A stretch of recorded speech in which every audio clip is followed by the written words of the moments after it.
Good morning ഒരു എംപ്രേസ്കാർ. എൻ്റെ പേര് മഞ്ജു. ദൈവത്തിനാമത്തിന് മഹത്വം ഉണ്ടാകട്ടെ. ഈ ലോകത്തിൽ നമുക്ക് ആരെങ്കിലും വിശ്വസിക്കാൻ പറ്റുമെങ്കിൽ അത് ദൈവത്തെ മാത്രമാണ്, യേശുക്രിസ്തുവിനെ മാത്രമാണ്. ഈ ലോകത്ത് എന്തിനെയെങ്കിലും നമുക്ക് വിശ്വസിക്കാൻ പറ്റുമെങ്കിൽ അത് ദൈവത്തിന്റെ വചനത്തെ മാത്രമാണ്. കാര്യം എന്താന്ന് വെച്ചാൽ ദൈവത്തിന്റെ വചനം സ്വർഗത്തിൽ ഓൾറെഡി സെറ്റിൽഡ് ആണ്, അല്ലെ? അത് സ്ഥിരത ഉള്ളതാണ്. ദൈവം തന്റെ വാക്ക് മാറ്റത്തില്ല. ദൈവം മനുഷ്യനല്ല, ഇന്ന് പറയുന്ന മാറ്റി നാളെ വേറൊരു കാര്യം പറയുന്നതിന് വേണ്ടി, അല്ലെ? നമ്മളുടെ ജീവിതത്തിന്റെ ഓരോ അവസ്ഥയിലും സന്തോഷമായിക്കോട്ടെ, സങ്കടമായിക്കോട്ടെ, പ്രശ്നങ്ങളൊന്നും ഇല്ലാതിരിക്കുന്ന സമയത്തായിക്കോട്ടെ, പ്രശ്നങ്ങളുള്ള സമയത്തായിക്കോട്ടെ, എന്താന്ന് വെച്ചാലും ദൈവത്തിന്റെ വചനത്തിൽ മുറുകെ പിടിച്ചുകൊണ്ട് നമുക്ക് ജീവിക്കാൻ സാധിക്കുമെങ്കിൽ, അല്ലെ, നമ്മൾ ജീവിക്കാൻ തയ്യാറാണെങ്കിൽ നമ്മുടെ ജീവിതത്തിൽ ഒരുപാട് ടെസ്റ്റിമണികൾ ഉണ്ടാകും. അല്ല എങ്കിൽ നമ്മൾ നമ്മുടെ സ്വന്തം സ്ട്രെങ്തിൽ നമ്മൾ ആശ്രയിച്ചുകൊണ്ട്, നമ്മുടെ സ്വന്തം അണ്ടർസ്റ്റാൻഡിങ്ങിൽ നമ്മൾ ആശ്രയിച്ചുകൊണ്ട് ജീവിക്കാനാണ് നമ്മൾ ശ്രമിക്കുന്നതെങ്കിൽ ടെസ്റ്റിമണി പോയിട്ട് ജീവിതം പോലും ഉണ്ടാകത്തില്ല. അതാണ് സാമിസ്റ്റ് പറഞ്ഞിരിക്കുന്നത്. എൻ്റെ ട്രബിളിന്റെ സമയത്ത്, എൻ്റെ കഷ്ടപ്പാടിന്റെ സമയത്ത് ഞാൻ അങ്ങയുടെ വചനത്തെ മുറുക്കെ പിടിച്ചത് കൊണ്ട്, അങ്ങയുടെ വചനം എൻ്റെ ഡിലൈറ്റ് ആയതുകൊണ്ട്, എൻ്റെ ആനന്ദമായിരുന്നത് കൊണ്ട് ഞാൻ ഇന്നും ജീവനോടെ ഇരിക്കുന്നു, ഞാൻ നശിച്ചു പോയിട്ടില്ല എന്നാണ് സാമിസ്റ്റ് പറയുന്നത്, അല്ലെ, സങ്കീർത്തനക്കാരൻ പറയുന്നത്. അപ്പൊ അത് തന്നെ ആയിരിക്കട്ടെ നമ്മുടെ ജീവിതം, അല്ലെ? ദൈവത്തിന്റെ വചനത്തിൽ മുറുകെ പിടിച്ചുകൊണ്ട് ജീവിതം. അതിനെപ്പറ്റിയാണ് എനിക്കിത് പറയാനുള്ളത്. നമുക്കൊന്ന് പ്രാർത്ഥിച്ച ശേഷം സംസാരിക്കാം. കർത്താവ് സമയത്ത് നന്ദി പറയുന്നു. Thank you Jesus. ഞങ്ങളുടെ വചനത്തിനായിട്ട് നന്ദി പറയുന്നു. സ്വർഗവും ഭൂമിയും എല്ലാം ഒരുപക്ഷെ മാറിപ്പോയേക്കാം കർത്താവേ, പക്ഷെ അങ്ങയുടെ വചനം ഒരിക്കൽ പോലും മാറിപ്പോകത്തില്ല. മാറ്റമില്ലാത്തത് അങ്ങയുടെ വചനം, ജീവനും ആത്മാവും അങ്ങയുടെ വചനം. ആ വചനം ഞങ്ങൾക്ക് തന്നതിനായിട്ട് നന്ദി പറയുന്നു. ഇന്ന് ഞങ്ങളോട് സംസാരിക്കുന്നതിനായിട്ട് നന്ദി പറയുന്നു. അങ്ങയുടെ മക്കളാക്കി ഞങ്ങളെ തീർത്തതിനായിട്ട് നന്ദി പറയുന്നു.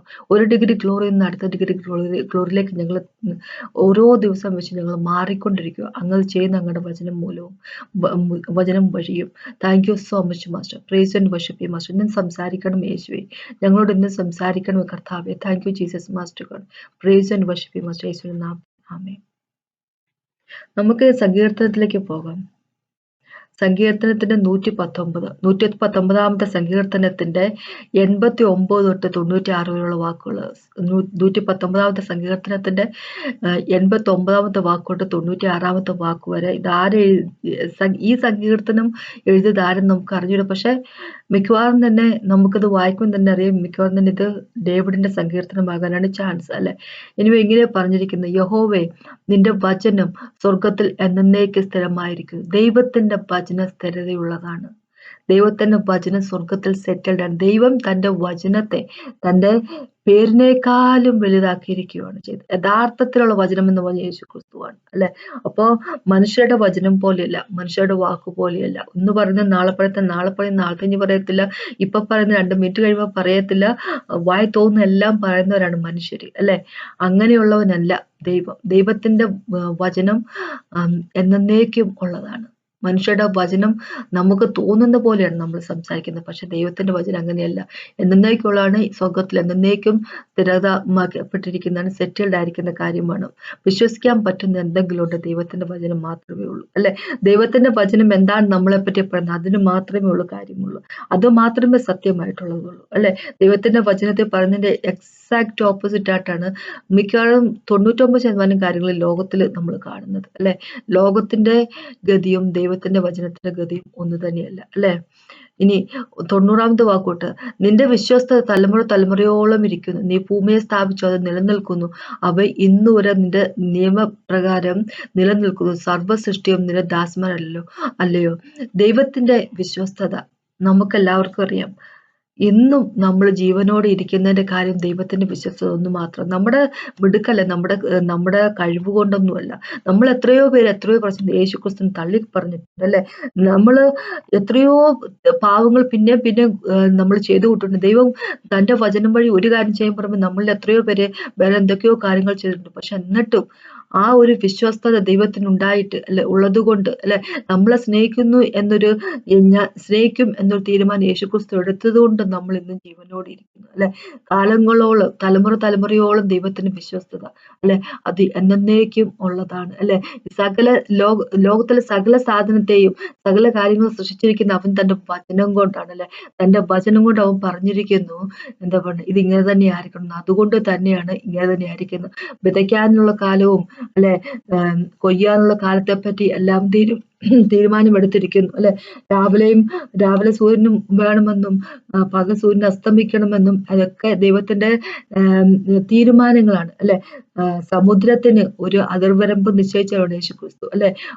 മണല് കൊണ്ട് അതിർവരമ്പ് നിശ്ചയിച്ചിരിക്കുകയാണ്. സമുദ്രം ഒന്ന് ദൈവം പറഞ്ഞിരിക്കുന്ന വാക്കൊന്നു അതൊന്നു അതിനെ മറികടക്കുമ്പോൾ സുനാമി ഉണ്ടാവുന്നു അല്ലെ. പക്ഷേ ദൈവം പല സുനാമികൾ ഉപയോഗിക്കും മനുഷ്യവർഗത്തെ തിരിച്ച് അവനിലേക്ക് കൊണ്ടുവരുന്നതിന് വേണ്ടി അല്ലെ. നമ്മള് എന്താ പറയുക, മനുഷ്യവർഗം ദൈവത്തെ അനുസരിക്കണമെന്ന് നിർബന്ധമില്ല. അനുസരിക്കുന്ന എത്ര പേര് അനുസരിക്കുന്നുണ്ട്?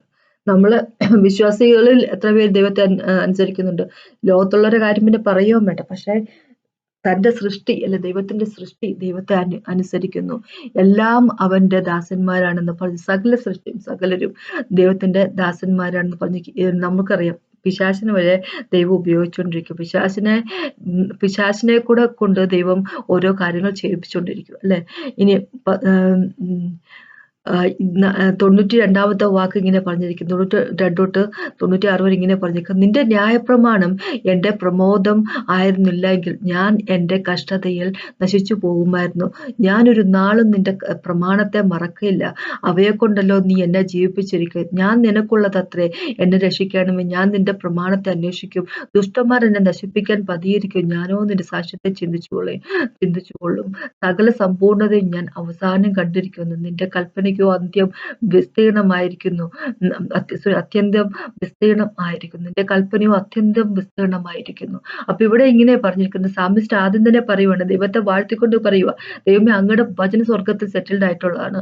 അങ്ങയുടെ വചനത്തിന്റെ അപ്പുറത്തേക്ക് ഒരു കാര്യവും അങ്ങ് ചെയ്യത്തില്ല. ദൈവത്തിന്റെ വചനത്തിന് പുറത്തേക്ക് ദൈവം ഒരു കാര്യവും ചെയ്യത്തില്ല അല്ലെ. നമ്മൾ ദൈവത്തിന്റെ വചനം പാലിക്കുന്ന വ്യക്തികളാണെങ്കിൽ നമ്മളെ എന്നും ദൈവം എന്താ പറയുക, സപ്പോർട്ട് തന്നെ ചെയ്യും. നമ്മുടെ ഇഷ്ടത്തിന് പ്രകാരം ജീവിക്കുന്ന വ്യക്തികൾ അങ്ങനെയല്ല. നമ്മുടെ ഇഷ്ടത്തിന് പ്രകാരം വചനത്തെ എടുത്ത് എന്താ പറയാ, ബെൻഡ് ചെയ്ത് നമുക്ക് അത് മടക്കി തിരിച്ച് ഒടിച്ച് നമ്മുടെ ഇഷ്ടത്തിലേക്ക് വചനത്തെ മാറ്റിക്കൊണ്ട് അത് നമുക്ക് ഫിറ്റാകുന്ന രീതി, നമുക്ക് ഇഷ്ടമുള്ള രീതിയിലേക്കാക്കി മാറ്റിക്കൊണ്ട് അത് വിശ്വസിക്കുകയും അങ്ങനെ രീതി നടക്കാൻ ശ്രമിക്കുന്ന ആൾക്കാരെ പറ്റിയല്ല പറയുന്നത് ദൈവം പറയുന്നത് അല്ലെ. അതിനെപ്പറ്റിയല്ല പറയുന്നത്.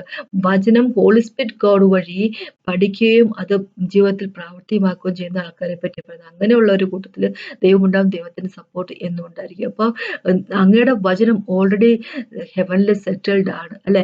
അങ്ങയുടെ വചനം കൊണ്ടാണ് അങ്ങ് ലോകത്തെ മൊത്തം സൃഷ്ടിച്ചിരിക്കുന്നത്. അങ്ങയുടെ വചനം കൊണ്ട് തന്നെ അങ്ങ് പറഞ്ഞിരിക്കുവാണ്, ഈ സകലതിനും പറഞ്ഞിരിക്കുവാണ്, അവര് നിൽക്കുന്ന സ്ഥാനത്ത് തന്നെ നിൽക്കും അല്ലെ, അവര് ആയിരിക്കുന്ന പൊസിഷനിൽ തന്നെ ആയിരിക്കും. എന്ന് വെച്ച് കഴിഞ്ഞാല് ഒന്നും തന്നെ ദൈവത്തിന്റെ വചനത്തെ മറികടക്കാൻ സാധിക്കത്തില്ല. അങ്ങനെ ഉള്ള വചനത്തെ ഇങ്ങനെ ഇവിടെ 91, 93, 94 പറഞ്ഞിരിക്കും, ഞാൻ ഒരു നാളും നിന്റെ പ്രമാണത്തെ മറക്കയില്ല. എന്താ പറയാ, 92 പറഞ്ഞിരിക്കും, നിന്റെ ന്യായപ്രമാണം എന്റെ പ്രമോദമായിരുന്നില്ലെങ്കിൽ, ദൈവത്തിന്റെ ആ സ്ഥിരമായിട്ടുള്ള വാക്ക് എന്റെ പ്രമോദം, എന്റെ സന്തോഷമായിരുന്നില്ല, എന്റെ ഡിലൈറ്റ് ആയിരുന്നില്ലായിരുന്നെങ്കിൽ എന്റെ കഷ്ടതയിൽ ഞാൻ നശിച്ചു പോയേനെ അല്ലെ. ഒരു നാളും നിന്റെ പ്രമാണത്തെ മറക്കയില്ല. അവയെ കൊണ്ടല്ലോ നീ എന്നെ ജീവിച്ചിരിക്കും. ദൈവത്തിന്റെ പ്രമാണം കൊണ്ട്, ദൈവത്തിന്റെ വചനം കൊണ്ടാണ് നമുക്ക് ജീവൻ ദൈവം തന്നിരിക്കുന്നത്. ദൈവത്തിന്റെ വചനം എന്ന് പറഞ്ഞ ജീവനുമാണ്, അത് ആത്മാവുമാണ് അല്ലെ. ഇവിടെ സാമിസ്റ്റ് പറഞ്ഞിരിക്കും, എന്റെ കഷ്ടപ്പാടിന്റെ സമയത്ത് ഞാൻ അങ്ങയുടെ വചനത്തെ ഞാൻ ക്ലിങ്ങോൺ ചെയ്തുകൊണ്ട്, അങ്ങയുടെ വചനം മുറുകെ പിടിച്ചുകൊണ്ട്, അങ്ങയുടെ വചനം എന്റെ ആനന്ദമായിരുന്നുകൊണ്ട്, അങ്ങയുടെ വചനത്തെ ഞാൻ ഭക്ഷണം പോലെ ഞാൻ കഴിച്ചത് കൊണ്ട് അല്ലെ, അങ്ങയുടെ വചനമായിരുന്നു എന്റെ ഏറ്റവും ആനന്ദകരമായിട്ടുള്ള കാര്യം ആയിരുന്നത് കൊണ്ട് ഇന്ന് ഞാൻ ജീവനോട് നിൽക്കുന്നു അല്ലെ. അതിനെ മുൻവരെയായിട്ടാ പറഞ്ഞിരിക്കുക, അങ്ങയുടെ വചനം ഒരിക്കലും ഇളകാത്തത്. അപ്പൊ ഇതാണ് എനിക്ക് പറയാനുള്ളത് സുഹൃത്തുക്കളെ. ദൈവത്തിന്റെ വചനത്തിൽ, യേശുക്രിസ്തുവിന്റെ വചനത്തിൽ മുറുകെ പിടിച്ചിരിക്കുന്ന വ്യക്തികൾക്ക് ജീവിതത്തിന്റെ ഏത് പ്രശ്നത്തിൽ കൂടെ വെള്ളം കടന്നു പോകാൻ സാധിക്കും. എത്ര തീയാണെന്ന് പറഞ്ഞാൽ, എത്ര വെള്ളത്തിൽ കൂടെയാണെന്ന് പറഞ്ഞാൽ, എത്ര ഫ്ലഡ്, എത്ര പേമാരി നമ്മുടെ ജീവിതത്തിലേക്ക് വന്നെന്ന് പറഞ്ഞാൽ, അവന്റെ വചനത്തിൽ ഉറച്ചു നിൽക്കുന്ന വ്യക്തികൾക്ക് ഒരിക്കൽ പോലും ഒരു ചലനം ഉണ്ടാകത്തില്ല.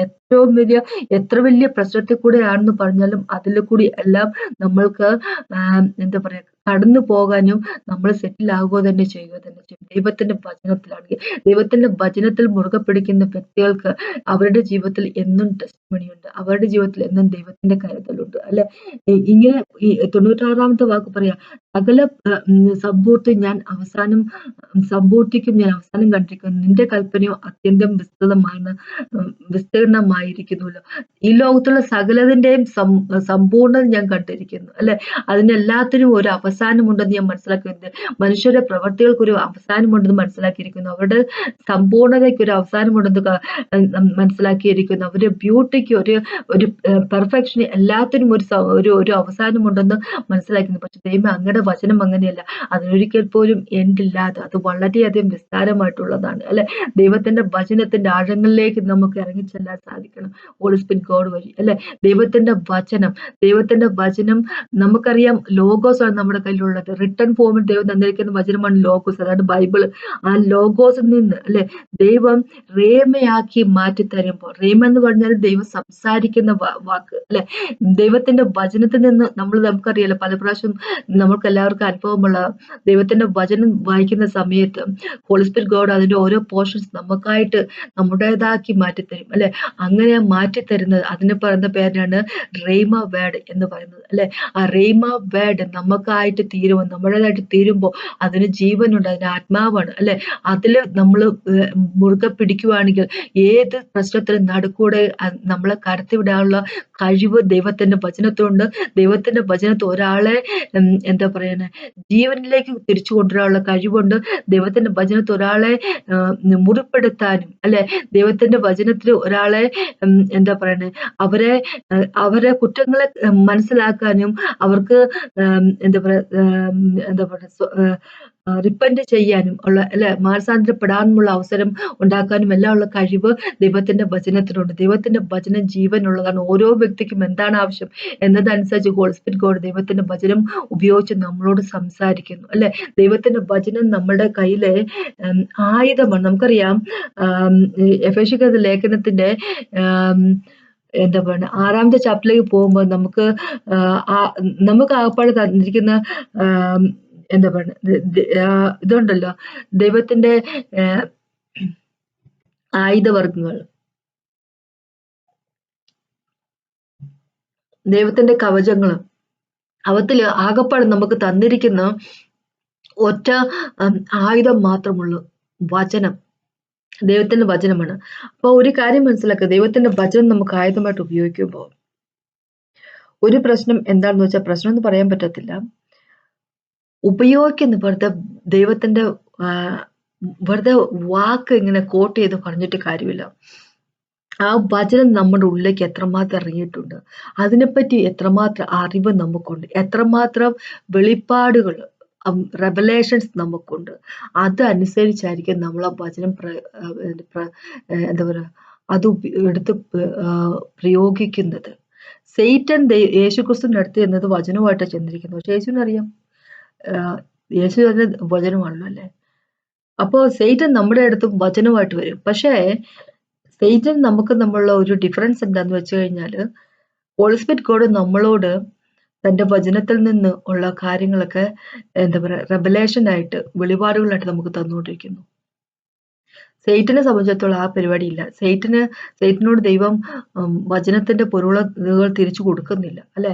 അപ്പോ സെയ്റ്റന്റെ കയ്യിൽ ആകെപ്പാടെ ഉള്ളത് ഈ വചനം മാത്രം, ബൈബിൾ മാത്രം. ബൈബിള് ചിലപ്പോൾ ജനസീസ് തൊട്ട് ഉൽപ്പത്തി തൊട്ട് റെവലേഷൻ വരെ, ചിലപ്പോ എന്താ പറയുന്നത് വെളിപാട് വരെ സെയ്റ്റനത് കാണാപ്പാടെ അറിയായിരിക്കും, തീർച്ചയായിട്ടും അറിയാൻ പറ്റും അല്ലെ. പക്ഷേ നമ്മൾക്ക് ദൈവം തരുന്ന പോലത്തെ റെവലേഷൻസ് കൊടുക്കുന്നില്ല.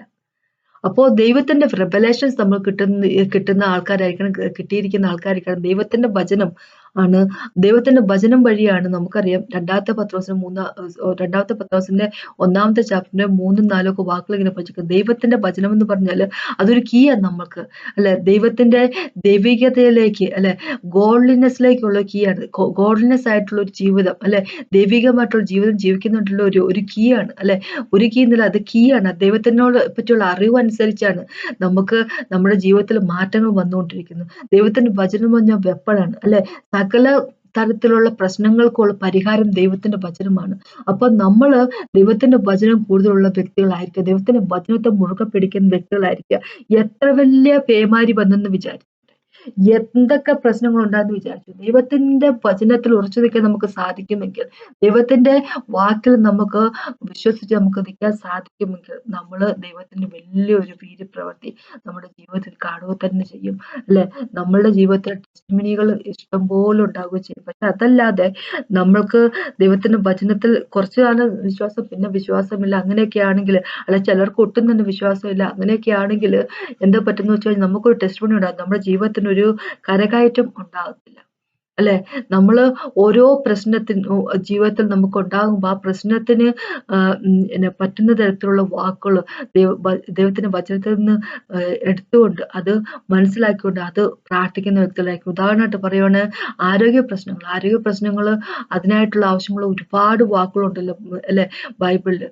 അപ്പൊ അതെടുത്തുകൊണ്ട് അത് മനസ്സിലാക്കിക്കൊണ്ട് അതിന് റെവലേഷൻ ദൈവത്തിൽ നിന്ന് ചോദിച്ചുകൊണ്ട്, വെളിപ്പാടുകൾ ചോദിച്ചുകൊണ്ട് അതനുസരിച്ച് പ്രാർത്ഥിക്കുന്ന വ്യക്തികളായിരിക്കും. നമുക്കൊരു ഫൈനാൻഷ്യലായിട്ട്, അല്ലെ, കടബാധ്യതയൊന്നും ഇല്ലാതിരിക്കുന്നതിന് വേണ്ടി, നമുക്ക് പ്രൊമോഷന് വേണ്ടി, നമുക്ക് സാമ്പത്തിക ഭദ്രതയ്ക്ക് വേണ്ടിയുള്ള പ്രാർത്ഥനയ്ക്കുണ്ട്, അതിനാവശ്യത്തിലുള്ള വാക്കുകളുണ്ട്.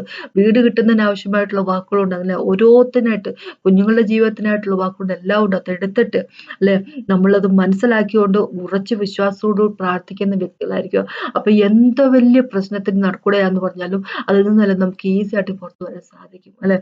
കാരണം എന്താന്ന് വെച്ച് കഴിഞ്ഞാൽ ദൈവത്തിന്റെ വചനം അത് ഓൾറെഡി സ്വർഗത്തിൽ സെറ്റിൽഡ് ആണ്. ദൈവത്തിന്റെ വായിൽ നിന്ന് വരുന്ന വചനം അത് തിരിച്ച് ദൈവത്തിലേക്ക് അതിനായിട്ട് വിട്ടിരിക്കുന്ന കാര്യത്തെ അത് പൂർത്തിയാക്കാതെ തിരിച്ചു പോകത്തില്ല. അല്ലെ? നമുക്കറിയാം, ഐസയ 55-ന്റെ അകത്ത്, ഏശയ 55-ന്റെ അകത്തൊക്കെ പറഞ്ഞിരിക്കുന്ന കാര്യം, ദൈവത്തിന്റെ വായിൽ നിന്ന് വരുന്ന വാക്കുകൾ അത് വന്നിരിക്കുന്നത് എന്താണ്, അതിന്റെ അത് ഫുൾഫിൽ ചെയ്യുക തന്നെ ചെയ്യും. എന്നിട്ടേ ദൈവത്തിലേക്ക് തിരിച്ചു പോകത്തുള്ളൂ. അപ്പൊ അങ്ങനെയാകുമ്പം ദൈവത്തിന്റെ വചനത്തിൽ മുറുകെ പിടിക്കുന്ന വ്യക്തികളായിരിക്കും. ദൈവത്തിന്റെ വചനം അത് ബ്രോഡായിട്ടുള്ള, അത് പെർഫെക്റ്റഡ് അല്ല, പെർഫെക്റ്റ് ആണ്. അത് ലിമിറ്റ് ഇല്ല. ദൈവത്തിന്റെ വചനത്തിൽ ലിമിറ്റ് ഇല്ല. അല്ലെ? ഇവിടെ ഇങ്ങനെ പറഞ്ഞിരിക്കുക, ദുഷ്ടന്മാർ എന്നെ നശിപ്പിക്കാൻ പതിയിരിക്കുന്നു. 95-ാമത്തെ വാക്ക്, ദുഷ്ടന്മാർ എന്നെ നശിപ്പിക്കാൻ പതിയിരിക്കും, ഞാനോ നിന്റെ സാക്ഷ്യങ്ങളെ ചിന്തിച്ചുള്ളൂ. അല്ലെ? ദുഷ്ടന്മാര് ഈ സങ്കീർത്തനക്കാരനെ നശിപ്പിക്കുന്നതിന് വേണ്ടി പതിയിരിക്കുമ്പോൾ അതിനെ നടുക്കിരുന്നുകൊണ്ട് സങ്കീർത്തനക്കാരൻ ദൈവത്തിന്റെ ടെസ്റ്റിമണി, അല്ലെ, ദൈവത്തിന്റെ എന്താ സാക്ഷ്യങ്ങളെ പറ്റി ചിന്തിച്ചുകൊണ്ടിരിക്കുക, ദൈവത്തെ പറ്റി ചിന്തിച്ചുകൊണ്ടിരിക്കുക. അല്ലെ? തന്റെ പ്രശ്നങ്ങളുടെ നടുക്ക്, അല്ലെ, തന്നെ കാക്കുന്ന ദൈവമുണ്ടെന്നും, ആ പ്രശ്നങ്ങൾക്ക് നിന്നെല്ലാം പരിഹാരം കൊണ്ടുവരുന്ന ദൈവമുണ്ടെന്നും മനസ്സിലാക്കിയിരിക്കുന്ന സങ്കീർത്തനക്കാരൻ പറയും, അല്ലെ, എന്റെ പ്രശ്നത്തിന് നടുക്ക് അങ്ങയുടെ വചനം എന്റെ ഡിലൈറ്റ് അല്ലായിരുന്നെങ്കിൽ ഞാൻ നശിച്ചുപോയത്. അങ്ങയുടെ വചനമാണ് എന്റെ ഡിലൈറ്റ്. അതുകൊണ്ട് തന്നെയാണ് എന്നെ നശിപ്പിച്ചു കളയാൻ വേണ്ടി കാത്തിരിക്കുന്ന ദുഷ്ടന്മാരുടെ നടുക്ക് ഞാൻ അങ്ങയുടെ സാക്ഷ്യത്തെ പറ്റി ചിന്തിച്ചുകൊണ്ടിരിക്കാൻ പറ്റും. കാരണം ഞാൻ കണ്ടു കഴിഞ്ഞിരിക്കുന്നു, എന്റെ ജീവിതത്തിൽ ഞാൻ അനുഭവിച്ചു കഴിഞ്ഞിരിക്കുന്നു. അല്ലെ? ദൈവത്തിന്റെ വചനത്തെ മുറുകെ പിടിച്ചപ്പോൾ ദൈവത്തിന്റെ വിടുതൽ എന്റെ ജീവിതത്തിൽ അനുഭവിച്ചിരിക്കുന്ന കാര്യമാണ്. അല്ലെ? ദൈവത്തിന്റെ വചനം അനുസരിച്ച് മാത്രമേ ദൈവം എന്തെങ്കിലും ചെയ്യത്തുള്ളൂ. നമ്മളുടെ പ്രാർത്ഥന ദൈവത്തിന്റെ വചനം അനുസരിച്ചുള്ളതാണെങ്കിൽ, അല്ലെ, നമുക്ക് ആവശ്യമുള്ള കാര്യങ്ങൾ ദൈവത്തിന്റെ വചനം അനുസരിച്ച് നമ്മൾ പ്രാർത്ഥിക്കുമ്പോൾ അതിനൊക്കെ ഉത്തരമുണ്ട്. അല്ലെ? നമ്മളുടെ വിടുതൽ വരുന്നത് ദൈവത്തിന്റെ വചനം വഴി ദൈവം ചെയ്യുന്ന കാര്യമാണ്. ദൈവത്തിന്റെ വചനം എന്ന് പറഞ്ഞാൽ ജീവനാണ്, അതിന് സ്പിരിറ്റ് ഉണ്ട്. തന്റെ വചനം നമ്മുടെ ഹൃദയത്തിലേക്ക് അയക്കുമ്പോൾ തന്റെ വചനം വഴി ദൈവത്തിന് നമ്മളെ റിവൈവ് ചെയ്യാൻ, നമ്മളെ എന്താ പറയാ, നമ്മളെ എന്താ പറയണേ, ഒരു പുതിയ സൃഷ്ടിയാക്കി മാറ്റാനുള്ള കഴിവ് ഉണ്ട് ദൈവത്തിന്റെ വചനത്തിന് എപ്പോഴും. അല്ലെ? റിവൈവ് ചെയ്യുന്നതിന് വേണ്ടി, അല്ലെ, അതിനായിട്ട് ഒരു ആത്മീയമായിട്ടൊരു ഉണർവ് കൊണ്ടുവരുന്നതിന് വേണ്ടിയുള്ള കഴിവ് ദൈവത്തിന്റെ വചനമുണ്ട്. അപ്പൊ ഇതാണ് എനിക്ക് പറയാനുള്ളത്. ദൈവത്തിന്റെ വചനം ദൈവം സ്വർഗത്തിൽ സെറ്റിൽ ചെയ്തിരിക്കുന്നത് ആയതുകൊണ്ട്, അതിനൊരിക്കൽ പോലും മാറ്റമില്ലാത്തതായിരിക്കുന്നതുകൊണ്ട് നമ്മൾ ആ വചനത്തെ മുറുകെ പിടിക്കുന്ന വ്യക്തികളാക്കി, വചനം മനസ്സിലാക്കുന്ന വ്യക്തികളാണ്. വെറുതെ ബൈഹാർട്ട് പഠിക്കാനല്ല പറയുന്നത്, പക്ഷെ അത് അറിഞ്ഞ്, അല്ലെ, അതിന്റെ റെവലേഷൻസ്, അതിന്റെ വെളിപാടുകൾ കിട്ടിക്കൊണ്ട് ഹോൾസ്പിരിറ്റ് ഗോഡുമായിട്ട് നമ്മൾ ഒരുപാട് നേരം ഇരിക്കുന്ന വ്യക്തികളായിരിക്കും. അപ്പൊ വെളിപാട് കൊണ്ട് ആ വെളിപാടിൽ ജീവിക്കുന്ന വ്യക്തികളായിരിക്കും. അല്ലെ? നമ്മുടെ ജീവിതത്തിന് ഓരോ സ്റ്റെപ്പിനും ദൈവത്തിന്റെ വചനം അത് കൂട്ടാളിയായിട്ട് ഇരിക്കട്ടെ. കാരണം ദൈവത്തിന്റെ വചനം മാത്രമേ സ്ഥിരമായിട്ടുള്ളൂ. ദൈവത്തിന്റെ വചനത്തിലാണ് നമ്മുടെ ജീവിതത്തെ നമ്മൾ കെട്ടിപ്പൊക്കുന്നതെങ്കിൽ, നമ്മുടെ കുടുംബത്തെ കെട്ടിപ്പൊക്കുന്നതെങ്കിൽ അവിടെ അതിന് സ്ഥിരതയുള്ളതായിരിക്കും. ബാക്കി വേറെ എവിടെ കെട്ടിപ്പൊക്കിയെന്ന് പറഞ്ഞാൽ, നമ്മുടെ സൗന്ദര്യത്തിലാകട്ടെ, നമ്മുടെ പദവിയിലാകട്ടെ, നമ്മുടെ പണത്തിലാകട്ടെ, നമ്മുടെ ജോലിയിലാകട്ടെ, നമ്മുടെ കുടുംബ മഹിമയിലാകട്ടെ, എന്തിലാകട്ടെ നമ്മൾ നമ്മുടെ ജീവിതത്തെ കെട്ടിപ്പൊക്കുന്നത്, ദൈവത്തിന്റെ വചനത്തിലല്ല എങ്കിൽ ബാക്കി എന്തിലാന്ന് പറഞ്ഞിട്ട് ഒരു കാര്യമില്ല. അതെല്ലാം നശിച്ചു പോവുക തന്നെ ചെയ്യും.